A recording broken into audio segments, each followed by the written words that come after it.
All right, let's look at the multiple choice section now. First question, determine the correct trigonometric ratios for sine E and cosine F. Okay, so in this triangle, sine E is here would be, sine is O, so this would be my O over H. So sine of E would be equal to 5 over 13. And when it's saying just find the ratio for sine E, it's not saying find E, it's saying find this ratio. So sine E is equal to what? It's equal to 5 over 13. Cosine of F will be, with respect to F, what is the adjacent side? Well, now 5 is, if we're looking at F, it's actually the adjacent side to F. And cosine is A over H. H is always going to be H for each letter. So cosine of F equals A 5 over H, 13. So the answer here is A. Number 2, for the triangle on the right, determine the values of tangent of A and A. So we're looking for the ratio and then the actual angle to the nearest tenth. So if we're here, I know that tangent is opposite over adjacent. So I need the opposite side and the adjacent side. So tan of A equals 11 over 7. So I guess it's wanting me to actually divide that. 11 divided by 7 is 11 divided by 7, 1.6. Okay. And then to find A, I need to go inverse, because that's the angle.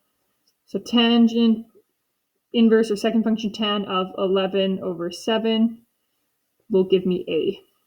And put that in my calculator. Tan of 11 divided by 7, 57.5.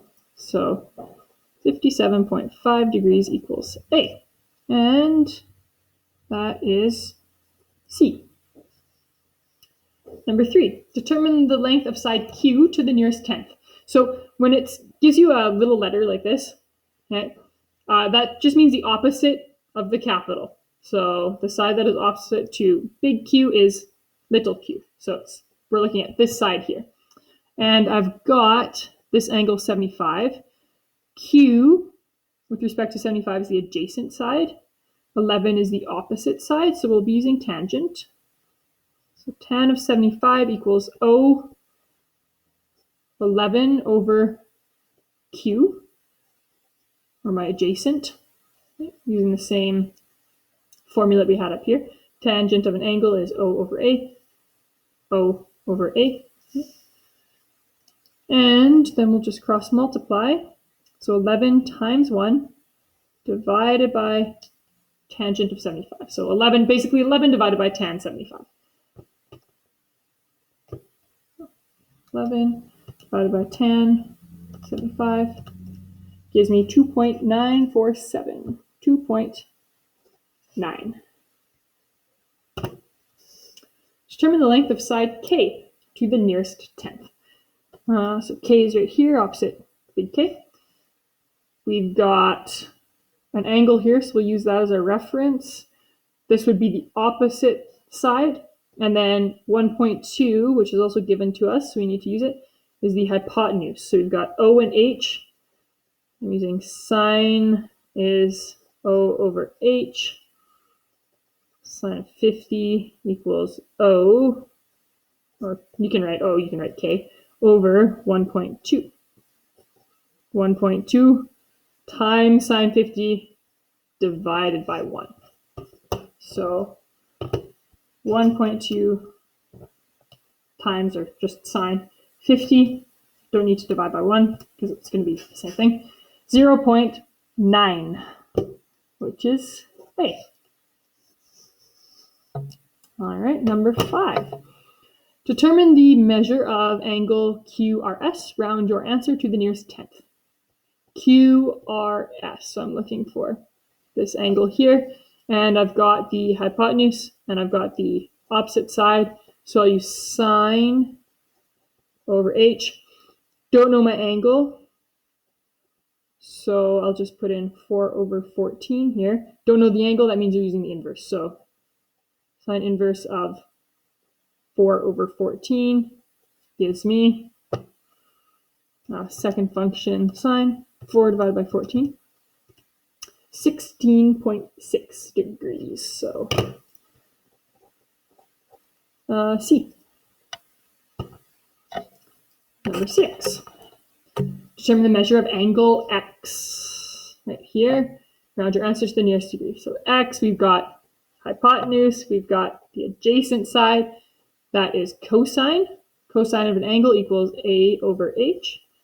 So cosine that angle equals a 1.73 over 2. Don't know the angle, that means I'll use inverse.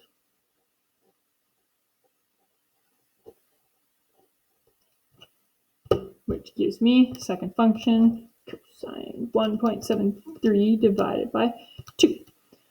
30.1, or 30 degrees to the nearest degree. That is D.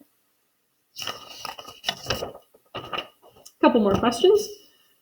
Number 7. Allie is having, is this one where I can't see again? It is. Look at that. Allie is having a picnic that is 75 feet away from a tree. Okay. From his spot on the ground, he calculates the angle of elevation to be 40 degrees. How tall is the tree? So I'm looking for basically this side here. So we'll use 40 as our reference. This would be the opposite side. This would be the adjacent side. So I'm using tangent. Tan of an angle equals O over A. My angle is 40 equals O, I don't know, over 75. So I'll go multiply by tangent of 40, divide by 1, but don't need to actually do that because it's just 1. So we get 75 times tan of 40. 62.93. So feet equals my O, which was A. Okay, 8. An observer standing at the top of a vertical cliff, call that my cliff, 60 meters tall, spots a house in the valley below. Sees a house. Yeah. At an angle of depression of 12 degrees. How far is the house from the base of the cliff? So I'm looking for this length. Okay, this is my person. Okay. Angle of depression. So this is where the vocabulary is really important. Angle of depression always has to start from a horizontal and then go down. So that is the angle of depression. I don't want to use that angle in my triangle. I want to use this angle. But I know that this is a 90 with a 90, so this is 90 degrees. So I just need to go 90 degrees minus 12 to get me the angle that is inside the triangle. That will be useful with my calculations. So 78 degrees would be here. 78 plus 12 is 90. Okay. And then the question is straightforward, but that is the big trick. Don't put the 12 here, because that is not an angle of depression. That's from a horizontal to a diagonal or a diagonal to a horizontal. We want starting from, vertical. That is a vertical line to a diagonal. We want a horizontal to a diagonal. Okay. So we've got opposite side, adjacent side. We'll be using tan. Tan. Yes, I still have. That's my formula. So tan of 78 degrees equals O over 60. Multiply, divide by, again, don't need to divide, it's always